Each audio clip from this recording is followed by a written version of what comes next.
Olá, boa noite. Vamos começar a nossa live para falar sobre o que atrapalha no aprendizado da gramática. Muitas pessoas, o que acontece? Querem estudar a gramática da língua portuguesa, mas não criam um ambiente adequado para isso. Primeira coisa são os maus hábitos de estudo, porque na escola, o que acontecia? O professor lhe dava os conteúdos de maneira superficial, né? E o aluno acreditava que ele estava aprendendo a gramática da língua portuguesa completa e da maneira correta. Então vocês têm que desconstruir isso, desconstruir toda a forma de estudo que vocês tinham de gramática e passar a entrar de uma forma mais direcionada e com rotina. O principal é a rotina. A pessoa não vai melhorar o seu estudo da gramática da língua portuguesa se ela não criar uma rotina de estudo. Esse é o ponto número 1, tá? O que torna também o aprendizado de língua portuguesa difícil ou lento para algumas pessoas, porque as pessoas ainda estão com vício de estudar só por meio de computador ou mesmo do celular. Tudo bem, eu coloco bastante conteúdo aqui, eu tenho o meu jeito de colocar o conteúdo, eu coloco bastante, porque eu sou muito tradicional, tanto na forma de eu estudar e absorver a gramática da língua portuguesa, como de ensinar. Eu gosto de colocar os conteúdos, eu gosto de estimular a escrita. Vocês vejam que eu coloco os videozinhos, né? Eu coloco exercício nos stories para estimular o que? Ao raciocínio, ao pensamento. Algumas pessoas novas que entram ficam pedindo para mim para colocar a resposta ao lado. Tipo, eu coloco o exercício e coloco a resposta. Aí eu te pergunto o que ajudou eu colocar o exercício com a resposta. Não estou criticando os outros professores, não. Cada um segue a sua metodologia, a sua abordagem. Para mim, né, para o meu trabalho, para a minha abordagem como professora de língua portuguesa, eu não gosto de fazer a pergunta e dar a resposta. Não gosto. Porque eu quero que o aluno olhe a pergunta, busque a resposta e ele vai estudar. Ele vai pesquisar, ele fique com dúvidas. Porque quando você fica com dúvida, isso te obriga a lembrar daquela pergunta. E quando você ler a resposta, você vai assimilar, você vai memorizar. Quer ver uma coisa muito comum entre os alunos? Quando você erra, você não esquece aquela questão. Quando você erra e o professor corrige na sua frente, você fica com aquilo marcado porque o errar foi muito ruim. Então, na hora em que você acertou, você memorizou. Mas quando você já olhou a pergunta e já achou a resposta, seu cérebro faz isso, ó, esquece na hora tudo aquilo. Então, quando eu boto ali a perguntinha e só dou a resposta no dia seguinte, é justamente para fazer esse estímulo. Apesar que quem me segue mesmo, quem está indo lá nos stories, sabe que eu já dei o gabarito e já dei a explicação. Porque eu só coloco a pergunta ali no feed, que já está no stories com resposta e tudo, né? Para você ver como a pessoa é preguiçosa. O ser humano é preguiçoso. Tem gente que fica ali perguntando qual é a resposta porque você não deu a resposta, quando na verdade a resposta já estava nos stories. Mas tudo bem, vamos abafar esse pequeno detalhe, tá? Mas eu não coloco não, justamente para quem tá chegando levar um sustinho. E eu falo, vai lá nos stories, quer dizer, pra pessoa olhar. Aí tem gente que fica achando assim, tá fazendo isso para poder ter engajamento nos stories. Também, né? Para ter engajamento nos stories é legal. Mas o principal é a participação de vocês nos exercícios. Quantas pessoas entram ali, estão olhando o exercício, marca, vê o gabarito, depois lê a resposta, a explicação. Fica muito legal, fica muito tá esse estímulo cerebral para você assimilar e memorizar aquele itemzinho. Então, qual é o problema que está acontecendo muito com a geração, né, dos millennials, os novos alunos que estudam da maneira errada? É você ter essa mania de já olhar o exercício e já olhar a resposta de tudo. Você não estimula seu cérebro, não estimula o raciocínio, você não pesquisa, não aprofunda antes de olhar o gabarito. Como é que eu estudo e eu falo isso, ensino aos meus alunos a estudar? Você tem que pegar uma bateria de exercícios sem olhar o gabarito, resolver as questões, estudar, aprofundar, para depois olhar o gabarito. Depois que você olha o gabarito e você faz sua autocorreção, você vai contar quantos itens você acertou e quantos você errou. É muito bom você fazer esse quantitativo e ver a sua produção, ver os seus resultados. Você acertou quanto no final? 20%? 30%? À medida que você for estudando cada vez mais, aumentou para 50%, para 60%, 70%. Por quê? Porque a base para você entrar e ser bem sucedido em um concurso é você ter pelo menos 80% de acertos em uma prova de concurso público. Mas como você vai saber qual é a sua capacidade? É você se testando, pegando de repente uma prova de concurso anterior, marcando o cronômetro no cronômetro 3 horas para fazer aquela prova, ou 4, de acordo com o seu concurso, e resolver aquela prova rapidamente, não ficar colando, né, mania da cola, colando, quer dizer, você fica colando e aí não aprende nada. Esse é um ponto aí sobre estudar gramática da maneira errada, e isso que eu estou falando vale para qualquer matéria, tá? Matemática, direito, informática, inglês, qualquer matéria que você vai estudar.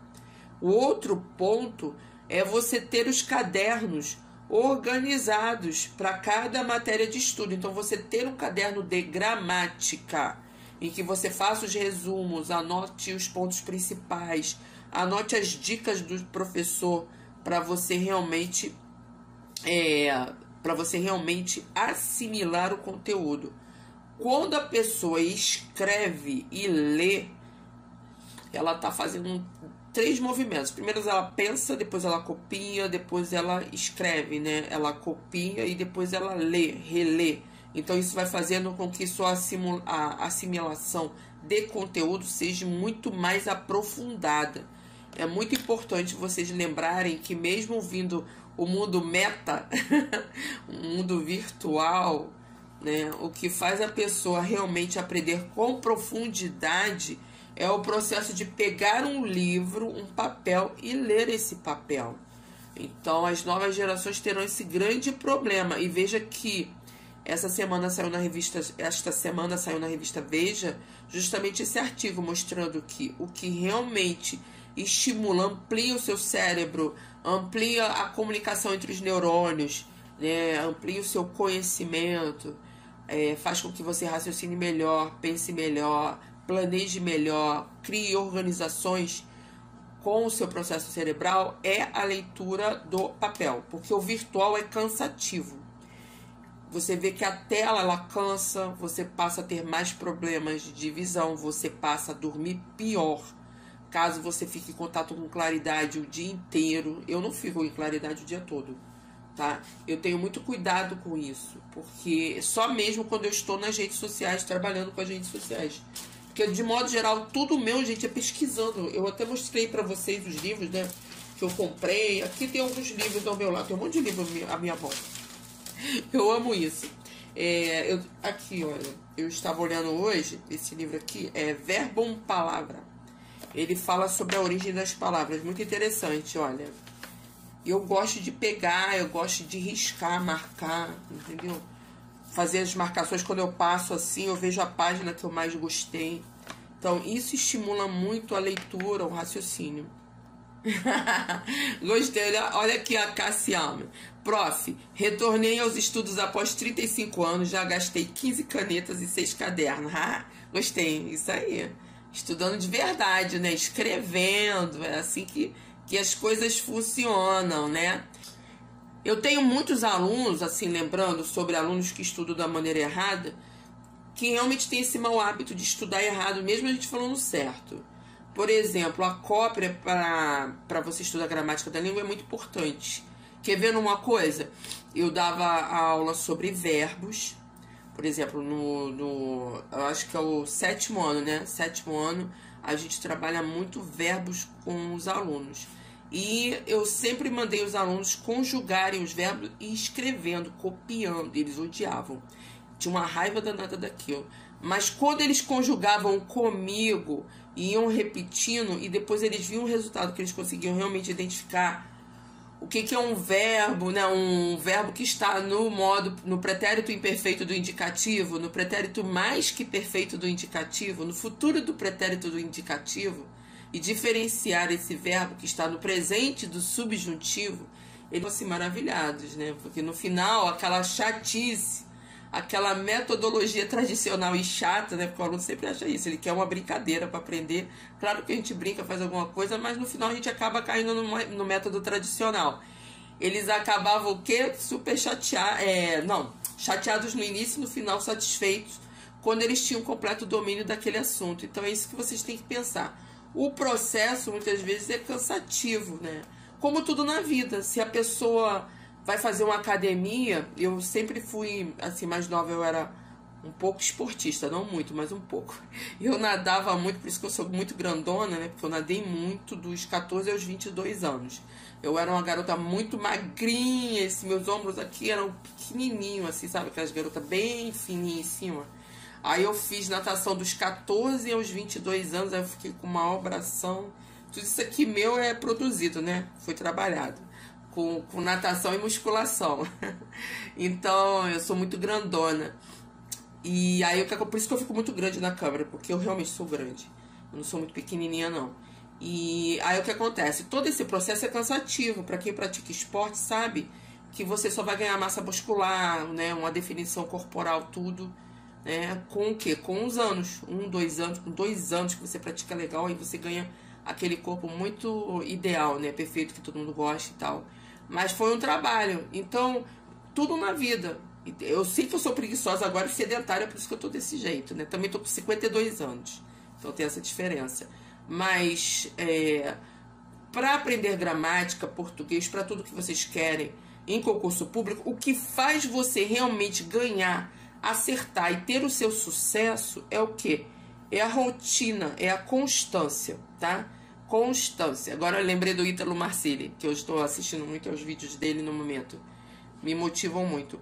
Ele fala ali sobre a constância. Você ter, eu chamo de rotina, ele chama de constância. Deve ter diferença de significado de palavras e tal, mas eu não vou aprofundar nesse ponto. É a rotina. E engraçado que eu lá novinha, né, muito novinha, e eu tinha essa constância, sem coach, como eu falei pra vocês, que lá naquela época, né, na década de 90, quando eu resolvi estudar para o concurso, em 1991, quando eu quis fazer o concurso de vestibular, que eu decidi fazer tudo, eu não tinha nenhum coach pra falar, faz assim, não, eu mesma decidi fazer tudo, eu criei a minha constância, a minha rotina de estudo, estudei um ano todinho, completamente dedicada àquilo, tá? E qual foi o segredo do meu sucesso? A rotina, a constância, eu não desisti. Mesmo quando todo mundo dizia que era... Não, mas ninguém dizia que era perda de tempo, porque eu dizia que eu não estudava. Eu era adolescente muito rebelde. O que você está fazendo? Nada. O que você fez? Fiquei vendo TV a tarde toda. Aí todo mundo, legal. Né? Eu fazia isso. Eu não falava para as pessoas que eu estava estudando, né? E hoje em dia é assim, o concurseiro ele não pode dizer que está estudando, porque senão a pessoa vai dizer assim para você: caramba, tá perdendo o maior tempo, podia ir pra praia, você podia ir pra praia, você podia agora sair pra balada. Não, hoje em dia não tem muita balada por causa da Covid, mas podíamos fazer outra coisa, né? Bater papo, ficar na rua, alguma coisa assim.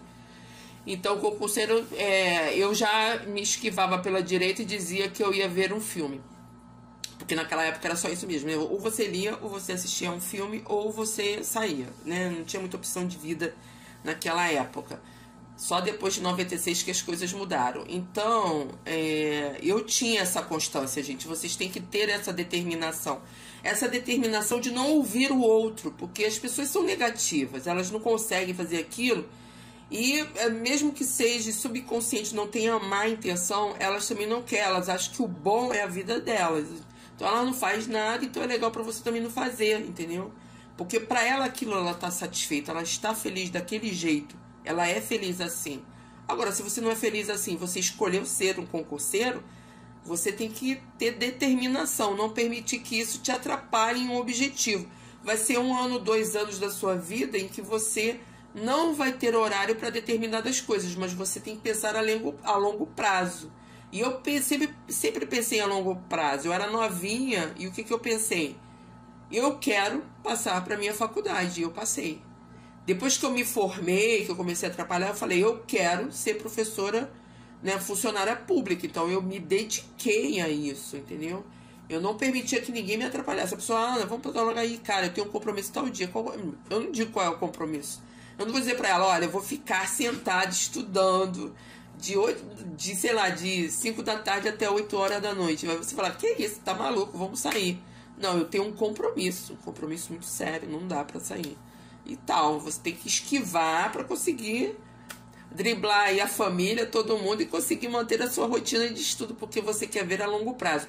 Hoje em dia eu dou graças a Deus, porque eu olho como estou cheio de problemas de saúde, né? E eu estou colhendo os frutos por um bom planejamento. Então eu não tive tantos problemas, porque eu planejei o meu futuro. Então vocês devem planejar também, e não desanimar, e não desistir do objetivo de vocês. Então lembre-se, gente, que é muito importante isso. A rotina, a constância. Aqui, ó, o João falou. Os meus próprios amigos falam que eu estou deixando de viver. Isso aí. Você está deixando de viver por causa do estudo. Ó, e não é isso. Levo o meu estudo a sério. Sou extremamente focado. Tenho várias demandas durante a semana. Isso aí, tem que ter um objetivo, gente. Não é? O que aconteceu? Nessa crise que houve no primeiro ano, que foi o ano passado, em que tudo fechou, o meu marido foi mandado embora do emprego no dia 15 de março, o dia que eu entrei de licença das 2 matrículas, né? Que eles mandaram todos os professores para casa. O detalhe é que eu sou funcionária pública, essa é a diferença. Não é professora de particular, não sou professora no momento do particular, não, só de público. E aí fui para casa. No momento que eu fui para casa para ficar em recesso, ele foi mandado embora. Só que existe planejamento. Ele tinha um planejamento de vida que ele conseguiu suprir a nossa casa em sentido financeiro, que ele continuou trabalhando como Uber, porque ele tinha esse planejamento, tinha carteira, tinha um carro, tudo, e ele continuou. Então não houve tanto, foi assim, um choque para ele. Depois de 22 anos na empresa, a empresa pegou todo mundo, juntou e falou, tá todo mundo no olho da rua. Foi assim, ele ficou chocado, nunca imaginou que isso fosse acontecer com ele, mas aconteceu. E no meu caso, claro que ele já tinha um planejamento, graças a Deus, Deus nos abençoou nesse sentido. Por isso que é muito importante vocês planejarem a vida de vocês, que ele deu continuidade ao trabalho dele de outra forma.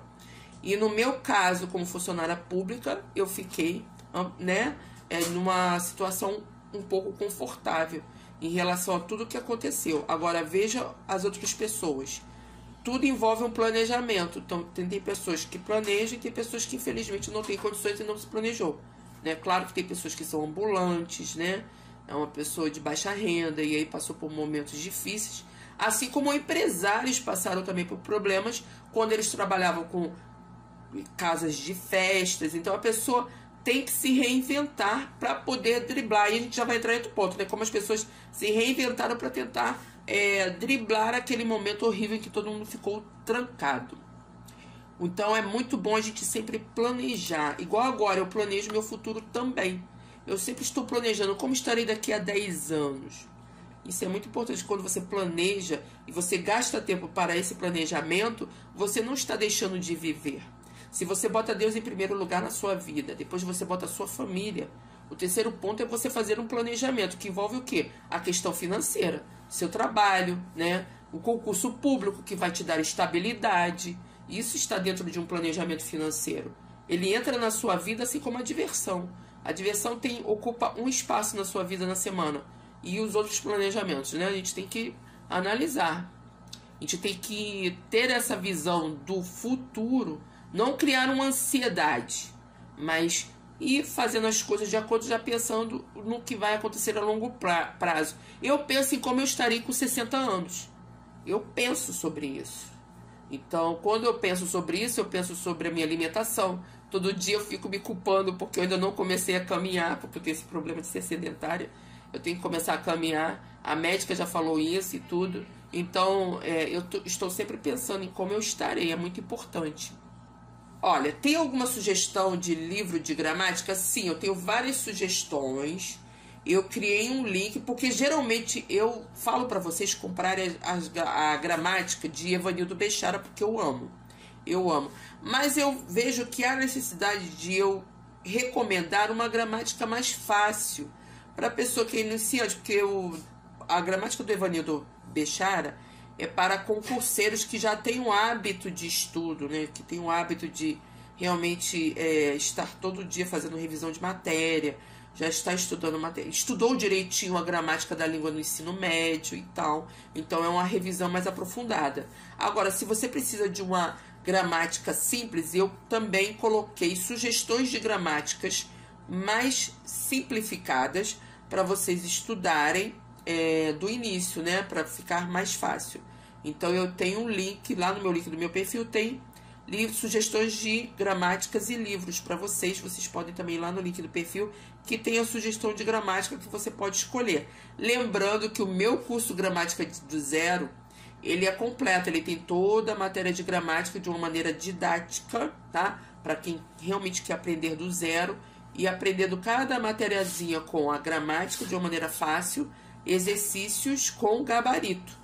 Tudo separado, porque eu separo. Eu não boto exercício junto com gabarito, não, porque eu não gosto. Lá tem o PDF do exercício, a pessoa faz, aí depois ela abre o gabarito. Esse negócio de ficar olhando um em outro não dá certo, não, porque aí não dá resultado, né, gente? Tem que estudar de uma maneira mais aprofundada. Aqui, ó, o Watson Braga falando que é fã do Bechara. Ih, seja bem-vindo, Watson. Olha só quem está aqui, gente. Sigam o Watson Braga. E foi bom porque ele apareceu. Primeiro porque ele escreve bem, ele emprega bem a pontuação. Ele desenvolve a crônica dele realmente com início, meio e fim. Realmente ele cria ali um conflito no texto dele e ele soluciona esse conflito. Desenvolve muito bem o texto. Eu amo, sou fã dele. E vocês também podem seguir e ler as crônicas do Watson. Lembra que eu incentivo muito a todos aqui que me seguem a ler, gente. Leiam bastante. E é por isso que ele escreve bem, né? Porque ele é fã do Bechara. Isso é ótimo. Muito obrigada pela presença de todos, pelo tempinho que vocês gastaram aqui comigo com essa cara de gripada, né? Que estou super gripada.